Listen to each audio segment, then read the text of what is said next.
If suddenly someone attacks us, you can't even imagine how we can respond. Who cares? I said. Here we will not discuss the problem of a dirty clean atomic bomb.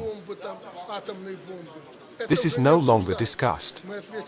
We will answer in such a way that not only Europe will tremble. The Americans write that the Belarusian armed forces may soon enter the territory of Ukraine. This is complete nonsense. If we directly get involved in this conflict with our armed forces, we will not add anything to this, but, on the contrary, will make it worse. This is not the role of Belarus in this conflict.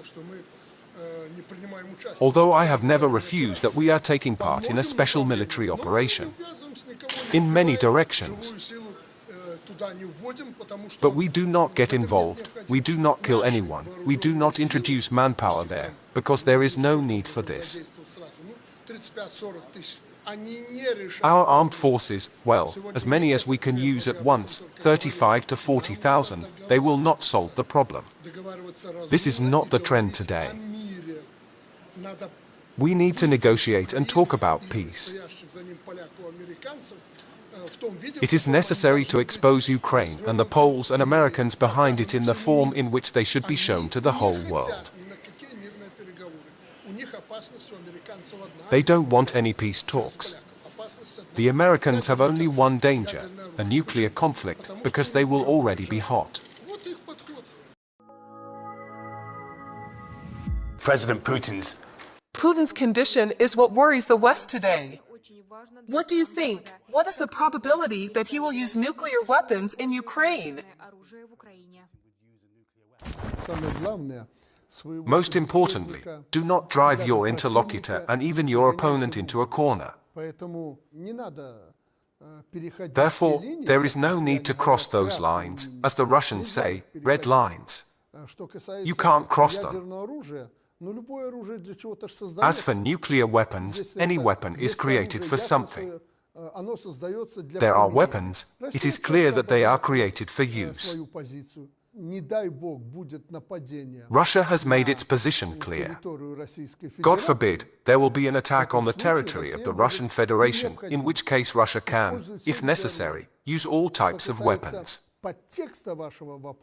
As for the subtext of your question, the Russian leadership has never, including President Putin, set itself the goal of using nuclear weapons in Ukraine. There is no such need. A few days ago, when Russia launched precision-guided strikes on Ukraine in retaliation for actions against the Crimean Bridge, you noticed that this is a force, and a very decent one. But that's not all. Russia possesses, I know for sure, the most modern types of weapons. And there is no need for nuclear weapons. Russia will cope without nuclear weapons. But the question arises, who benefits from exaggerating this topic and why it is necessary? Not thousands, but hundreds of thousands of people will die. From Ukraine, including.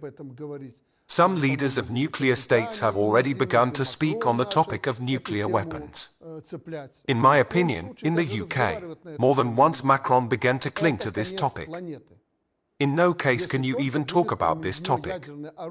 This is the end of the planet, if only one state uses nuclear weapons. Because this will cause a chain reaction.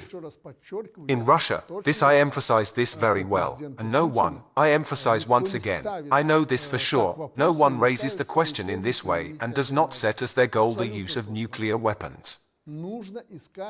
We need to look for ways to peacefully resolve this conflict. This is beneficial for everyone, including the United States. You know, the main initiator who is betting on the use of nuclear weapons. Can you guess who? I will tell you. Poland. It provokes you, the USA, to some gestures in terms of nuclear weapons. Don't fall for this trick. You are a large technological country. No need to dance to the tune of crazed politicians. Have nuclear weapons? Let it be in warehouses where it is. Because if only nuclear weapons move, let's say, to Poland, a chain reaction. On the other hand, reciprocal steps will follow. So you don't have to go for it. We need to calm down and sit down at the negotiating table. Putin is not yet winning the war in Ukraine. His behavior, don't you think he's a little tense? Is he nervous or is he under pressure? As the president of a big country, you are always under some pressure. I say this to you and as president. As for the Ukrainian conflict, as you say, Putin is not winning at the moment. But in this war, you too do not win. 50 states are now at war with Russia on the territory of Ukraine. You don't win either. Therefore, we must look for a way out of this situation. And I must tell you that, unlike the West, President Putin has offered options several times. Just apparently, no one wants to listen to him and respond to his proposals. But you should. This is our position as well. The fact is that the current development in Ukraine is futile. Many recognize this even in NATO. Turkey, for example. Yesterday I met with Turkish President Recep Tayyip Erdogan. We agreed that in the near future we will hold high-level talks where Ukraine will also be in the spotlight. I will go to Ankara for that.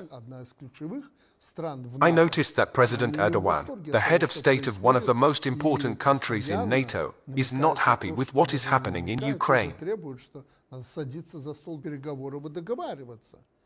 Turkey in general already simply demands to sit down at the negotiating table and negotiate peace.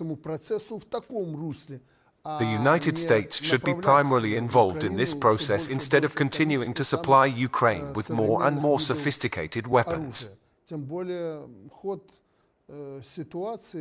Moreover, no types of weapons, even US weapons, will change the situation at the front. Thanks for watching. If you like our info, subscribe to channel and watch the next video.